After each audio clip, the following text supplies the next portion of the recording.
So jumping back in again this week with more and more information coming out about Chrono Odyssey and them announcing the beta playtest is going to be happening in June. I thought we'd jump into another video on one of the sections we do know about Chrono Odyssey, which is the classes and everything we know about them and their weapons so far. And of course, the first 3 classes we'll cover are going to be the 3 classes that are going to be available in the playtest, as they're only going to be letting us try out 3 of the classes. So as we talked about in the last video, we know there's going to be 6 classes within Chrono Odyssey, and none of these classes are going to be gender locked, which is definitely a win for a Korean MMO, because we know they do like to gender lock. Now each of these classes are going to have unique combat styles and abilities. The classes are the Swordsman, the Ranger, the Beserker, the Assassin, the Paladin and the Sorcerer. Now we did get a leaked screenshot, which I'll put up on the screen now, of the crossbow skill tree, which I imagine will be one of the weapons you want to use if you're a ranger.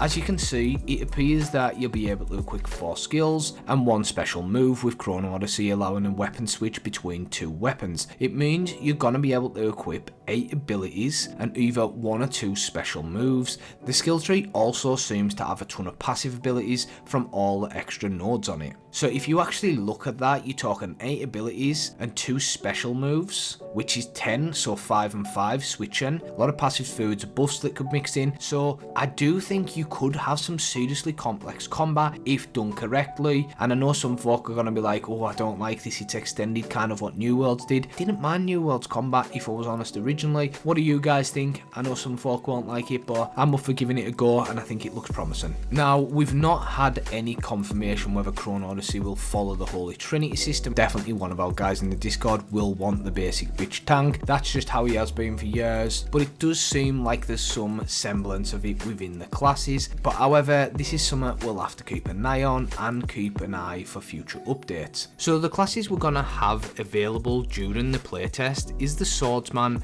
the Beserker, the Ranger, so we'll jump into them first. So the first class we're going to jump into is the Swordsman. The Swordsman is described as being known for fighting at the vanguard. They halt the enemy hordes and adapt from fierce warriors to sturdy walls as needed. They can freely wield different types of swords and excel in close combat. They are a dependable presence on the battlefield. Now if we decipher that and we go back to they halt enemy hordes and adapt from fierce warriors to sturdy walls as needed. Sturdy walls is something you'd smash against and you wouldn't be getting past. Does that say this is kind of you can make a tank of this? Who knows, only time will tell, but it's definitely sounding promising. So far we know the Swordsman will be able to wield a sword and shield or a greatsword, so there's also potential that the Swordsman is a class we will see wielding the dual swords in the gameplay trailers. If it does do good in close quarter combat, maybe it's a total different build all the time. Maybe I'm wrong, who knows. Now the second class we're going to be getting into is the Ranger. The Ranger is described as being known for their bow masteries.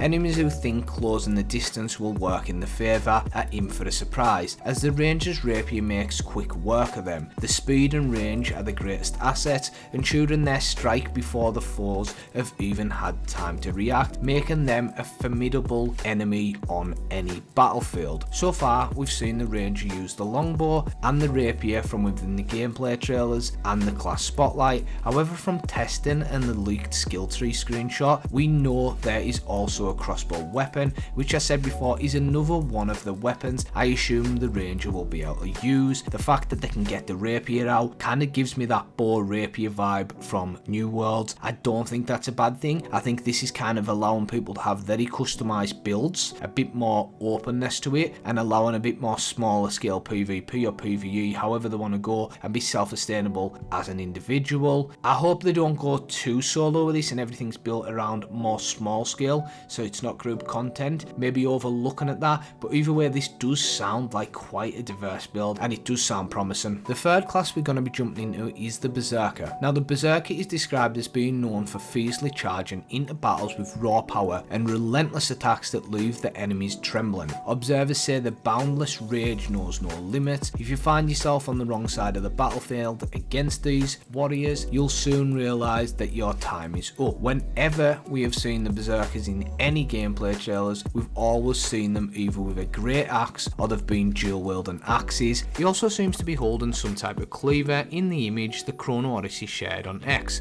so it's most likely the Beserker's third weapon. I do think this is going to be a fucking heavy hitter. You will want to use some bouncing around, some dodging and avoid their hits. I don't think this is something you want to stand trying to sponge and tank. I think these really are going to be your powerhouses. I think they're going to be slower. I think they're going to have some weaknesses to hit, but mix this up in a squad of 6 to 8 or 10, whatever, and I think you're going to have a bunch of very diverse builds and really nice statics. And yeah, I really do hope this game isn't pay to win, because damn, it's sounding pretty fucking sick. So those were the 3 classes we'll see in the playtest, and now we'll move on to the 3 classes that we won't see in the playtest, which are the Sorcerer, the Paladin and the Assassin. Now the 4th class is the Sorcerer. One thing I don't often dabble in with MMOs, I'm not sure why, because I think it's really fucking cool. A bit of a nerdling when it comes to Harry Potter or fantasy things in general, like really love that stuff. My main genres that I watch in real life are gaming wise I like is sci-fi and, you know, fantasy type games, but for whatever reason I've never really got into it, so maybe I will in this. But in their class spotlight, Chrono Odyssey said about the Sorcerer, their immense knowledge of the magical powers is a grave concern for anyone who faces them. Don't let their scholarly appearance fool you into thinking they're an easy target. Just when you think you've caught them, they'll vanish before your eyes and you might find yourself frozen on the spot, literally. So that says to me you'll go in for their close quarter DPS or a stun CC. They'll maybe have a counter, they're gonna stun you, but while they stun you, they instantly teleport as part of the ability behind you to counter that. Now with action combat in an open world with multiple other people, if that's PvP, that will be so sick. If it's PvE, I still think it'll be cool, but just adding them skills in with PvP, I would love to see that. But kind of does feel like we're going more down a PvE path with this game, but damn, I really hope we can get some good PvP out of this. There's also indications that the Sorcerer may have the capability to perform healing or support roles, depending on how players choose to build the character. For instance, during a large raid encounter, they posted gameplay footage that showed the mage casting light-based holy magic on the ground, which could suggest potential healing abilities for the Sorcerer class, or maybe it's mild healing in this game and they want to focus more on foods and potions, and that brings in the replayability and you have to craft these and micromanage these. Who knows? Definitely something I'm interested in seeing as well. But there is also a rumour that the Sorcerer's third weapon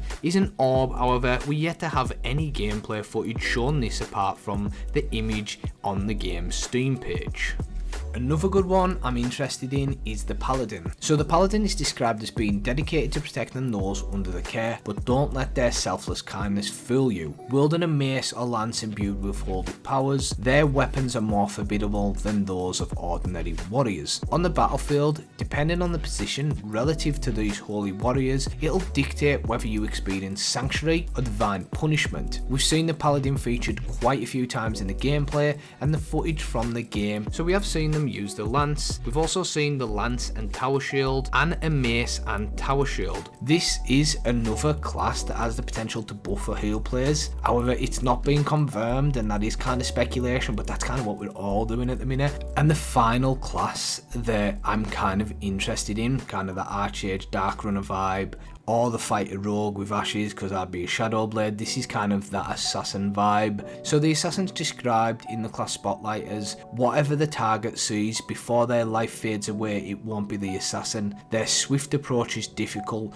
even for trained eyes to follow. Their aim with a musket is sharp as the wrist blades they wield, swiftly dealing death to the target. For those doomed enemies of these assassins, it's only a matter of time before they meet their end from this. We know they'll be using the musket and what they call wrist blades, which I assume is going to be similar to dual wield daggers from most MMOs, but you're going to have that high intensity like dash in, do some close up DPS, things are getting heated, you're a bit squishy, bounce back, switch, musket, bang, and you're kind of going to have all that vibe. So very fast getting in, bit of high DPS, bit of stealth there on the go, and I think this is going to be an asset within the team. We also can't forget about the katana like weapon the assassin also wields within the gameplay trailers. All in all, this Voice classes sound really amazing. Do with this information as what you will. Let me know in the comment section down below, because I'm actually really interested. What do you guys think? Am I wrong on this? Do you guys have any ideas? Maybe head over to the Discord, give them some feedback. If you're not in that Discord, join the Discord. If you're looking for that semi-hardcore to hardcore Chrono Odyssey guild, we are recruiting. Join the Discord, fill in the application form attached to your welcome message, and we'll see if you're right for us and we're right for you. But we're definitely going to be going hard at this game. We're going to be pushing the content. We're going to be really trying to test the systems, help, develop or send the game in the right direction. We're all going to be praying for no pay to win, and we'll see what happens. Really hope if there is any pay to win that it is low end pay to win, but I'd love just to see a box cost, a DLC price, maybe some type of season pass, some skins to counteract any pay to win, and I would be buzzing if they do that. Either way, it's definitely one of the biggest MMOs this year, maybe in the next few years, so get yourself involved in the Discord, check out the website. Many more videos coming, so do keep an eye on for that. Do subscribe to the channel, always helps. Drop a like, comment section, give the video a share. Let's get these videos out there. Let's get more attention on Chrono Odyssey. Let's get more eyeballs. Really looking forward to the game. Hope you guys enjoy it, but appreciate you watching, and I'll catch you in the next one. Cheers.